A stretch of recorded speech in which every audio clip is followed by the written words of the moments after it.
Ok, danas želim da razgovaram u vezi islamskog kalendara, takozvanog islamskog kalendara, nazvao bih ga pre Omerov kalendar i danas ćete vidjeti zbog čega.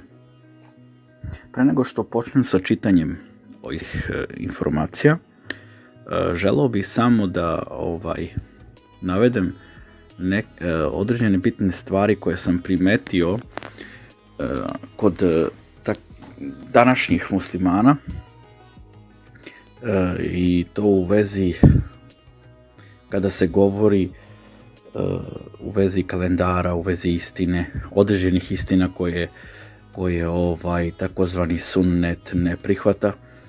Oni jednostavno nekako su degradirani i ograđeni, kao da imaju neku koprenu ispred očiju i ne žele ništa ni da vide, niti mogu da vide. A veoma je zanimljivo da pored razuma čime nas je Allah obdario i blagoslovio, oni i dalje su slepi i ne koriste ove alate koje je Allah ostavio kako bi pronašli istine koje su jasne i koje su vidljive. Dakle,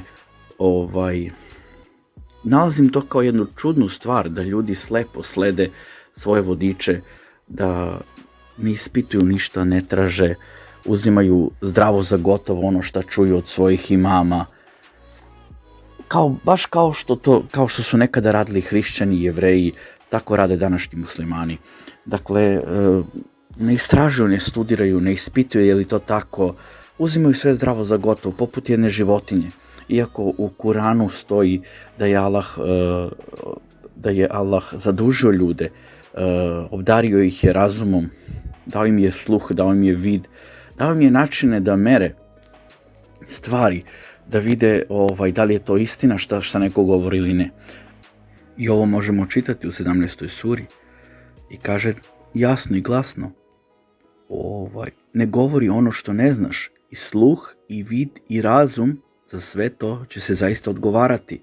I ovdje ljudi, ne znam da li razumeju ovaj ajet, ali ajet jasno govori da je Allah ljude zadužio sa sluhom, sa vidom i sa razumom, što znači da posjedujemo određene stvari, određene načine da merimo određene istine ili ne. Ne možeš se osloniti na nekoga i sutra dan, na sudnjem danu, odgovoriti Allahu da si sledio prvake ili da si sledio sunnet ili hadise, školu neku određenu koja je došla posle poslanika. Neće se to uzeti za obzir, zato što je Allah zadužio ljude sa mogućnostima da oni odvoje istinu od laži. I neće se uzeti u obzir zato što si sledio ono što ne znaš. Jer imao si sluh, imao si vid, imao si razum. Ovdje je razum, arapska reč zapravo znači srce, ali u kontekstu ovoga objašnjava da je to razum. Dakle, imaš sa čime da meriš, da odvojiš istinu od neistine. Ne znam da li se sećate, ali poslanik je znao Jevrejima da kaže dajte dokaze ako istinu govorite. I ta stvar, taj ajet je veoma bitan. Dakle, taj stih je veoma bitan. I ako koristimo ovo baš na način kao što je to poslanik koristio, mi možemo doći do istine. Ako tražimo da se nešto što neko govori, da zato donese dokaze. Dakle, nisu dokazi hadisi. Hadisi su nešto što je došlo nakon poslanika nekoliko stotinu godina nakon njegove smrti. I mogu biti istina, a mogu biti i laž. Dakle, jedino što može te stvari da potvrdi te tamo priče, jer hadis znači priča. Jedino što može takvu priču da potvrdi je Kur'an. Jer Kur'an je knjiga koju je stvoritelj objavio da bude uputa, da poslate kao musaddikan, što znači nešto što potvrđuje neke stvari. To jest potvrđuje prethodne knjige i vodič i uputa. Također ono upozorenje i dobra vest. Znači, Kuran trebamo upotrebljavati na taj način, da istražimo ono što čujemo i da vidimo da li je to tačno, da li su te informacije tačne. Ne možemo se oslanjati na imame, na sveštenike, na Jevreje, već moramo istraživati, moramo da vidimo da li su te informacije činjenične ili su zapravo samo laži. Ok, sa ovim u vidu želeo bih da počnem sa čitanjem istorijskih informacija u vezi kalendara. Ko je kalendar napravio i odakle to sve potiče? Da li to dolazi od stvoritelja kako neki misle i onda ne daju uopšte ni da se pipne, ni da im se kaže da je njihov kalendar laž i iluzija i da su ti meseci koje oni slede zapravo samo laž. Ajmo da pogledamo šta kaže istorijska činjenica. Da li je to poslanik osnovao, to jest da li mu je Allah odredio da sledi taj kalendar. Negde 638. godine Abu Musa Aš'ari, guverner Basre, napisao je: Amir ul Mominin, primamo upute od tebe, sada, a i prije, ali kako slova nemaju datum, a ponekad se i sadržaj slova razlikuje, postaje teško utvrditi koje se upute trebaju slediti. To je Omera postavilo na razmišljanje. U međuvremenu je od Jemena dobio račun za novac koji se mogao unovčiti u Šabanu. Omer je smatrao da je praksa samo spominjanja meseca u takvim slučajevima bila neispravna, jer se nije moglo biti sigurno da li je pomenut mesec tekuće ili sledeće godine. Dakle, mi vidimo ovde da nekako tekst želi da nam kaže da nije bilo kalendara pre ovoga. Meseci su bili nepoznati i Šaban u kojemu je trebao račun biti unovčen po Omeru nije se bilo sigurno da li je taj pomenuti mesec onaj koji je trenutno, znači koji teče, ili jedan mesec koji dolazi sledeće godine. I ovo je jako čudno što čitamo, ali mi u Kuranu imamo zapravo informacije da je broj mjeseci u Allaha zaista je 12 prema Allahovoj knjizi od dana kada je nebesa i zemlju stvorio. Dakle, vidimo ovdje da su 12 mjeseca bila poznata još od početka, dakle, stvaranja zemlje. Dakle, kaže, broj mjeseca u Allaha zaista je 12 prema Allahovoj knjizi od dana kada je nebesa i zemlju stvorio. Dakle, od samog početka su 12. I od samog početka od tih 12, 4 su sveta. Dakle, to je još pre poslanika već određeno.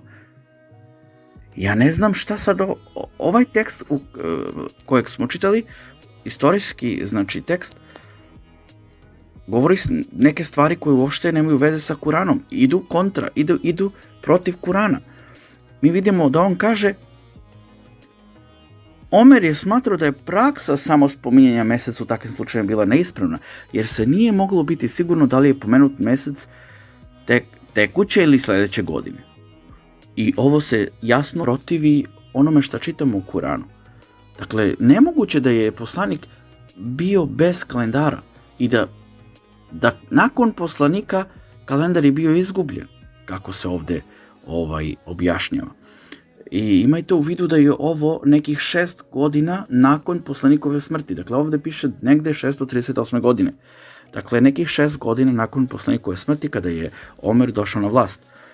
Sada, imajte također u vidu da su halife pre njega isto imale kalendar i da je veoma čudno da oni nisu dolazili do ovakvih zaključaka. I ja bih da nastavim da čitamo. Omer je sazvao skupštinu da razmotri pitanje reforme kalendara. Dakle, mi vidimo da je on sada rešio da donese nešto novo. Bidat. Znači, smatra da je trebala reforma. Neki su predložili da se usvoji rimski kalendar. Nakon rasprave predlog je odbijen, jer je rimski kalendar datirao iz suviše udaljenog doba i bio je glomazan.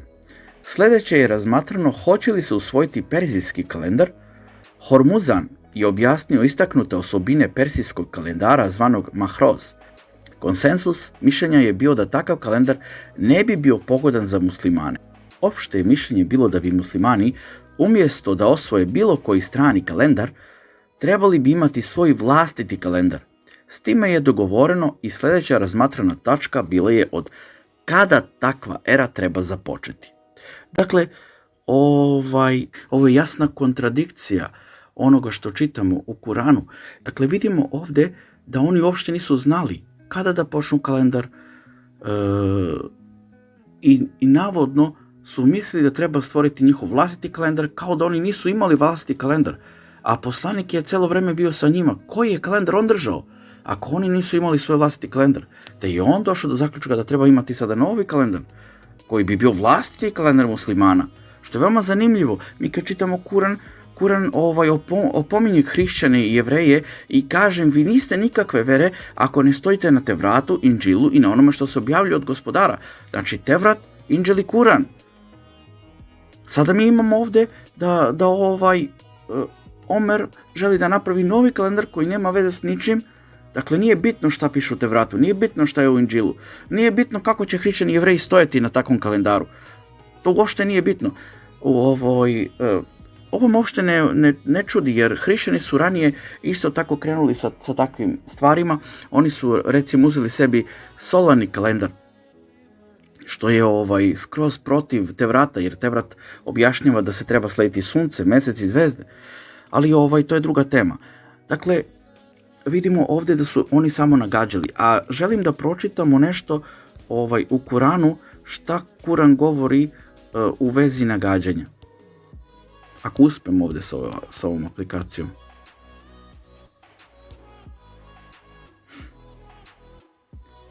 Dakle, čitat ćemo šta kaže Kuran u vezi nagađanja.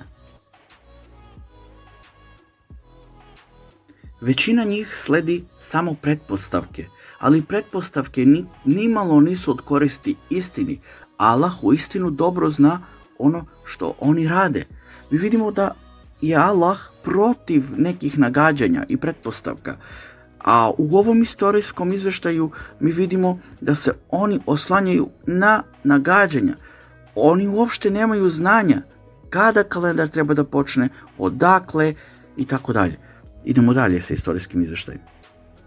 Dakle, opšte mišljenje je bilo da bi muslimani umjesto da usvoje bilo koji strani kalendar, trebali bi imati svoj vlastiti kalendar.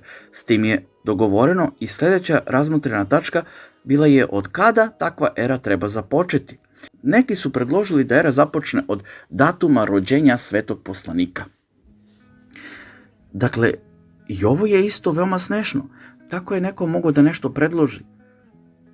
A da se ne sjeti šta je poslanik govorio? Zar ne bi poslanik nešto predložio, da je bilo potrebno da se nešto predlaže? A onda imamo ove druge koji su predlagali. Neki su sugerirali da to treba početi od smrti časnog poslanika. Dakle, jedni su govorili da treba početi od datuma rođenja, a jedni od njegove smrti. Sada navodno se uzima kredit Alije, pošto on je bio rođak poslanika, i onda je bilo dobro da se uzme njegovo ime ovdje i da se da kredit. Jer ne verujem da je on uopšte imao udjela u ovome. I ovdje piše, Alija je predložio da to započne od datuma kada su muslimani migrirali iz Meke u Medinu. Nakon rasprave Omer je pristao na Alijin predlog. Časni poslanik je migrirao u mjesecu Rabiul Aval, kada je godina već tekla 2 mjeseca i 8 dana. Dalje se postavilo pitanje od kojeg mjeseca treba započeti nova era. Dakle, oni nemaju pojma nisu imali pojma od kog mjeseca treba da se krene. Ljudi, jel vi ovo čitate? Ja ne znam da li ima razumnih ljudi, da li treba neko slediti tek tako slepo, onako, radi vere radi. Pa ajmo da budemo hrišćani onda. Ajmo da verujemo u trojstvo. Verovat ćemo da Isus Bog i gotovo. Zar nas nije Kuran obavezao da tražimo istinu? Zar nije poslanik rekao Jevrejima, dajte dokaze ako istinu govorite? Donesite Tevrat, pa ga čitajte ovdje, da vidimo da li govorite istinu. Neki su predložili da kalendar treba početi sa mjesecom Redžepom, jer je u predislamskom periodu ovaj mjesec bio svet. Neki su predložili da prvi mjesec bude Ramazan jer je u njemu spuštena objava Kurana. Drugi predlog je bio da prvi mjesec bude Zul Hadž jer je to mjesec hodočašća.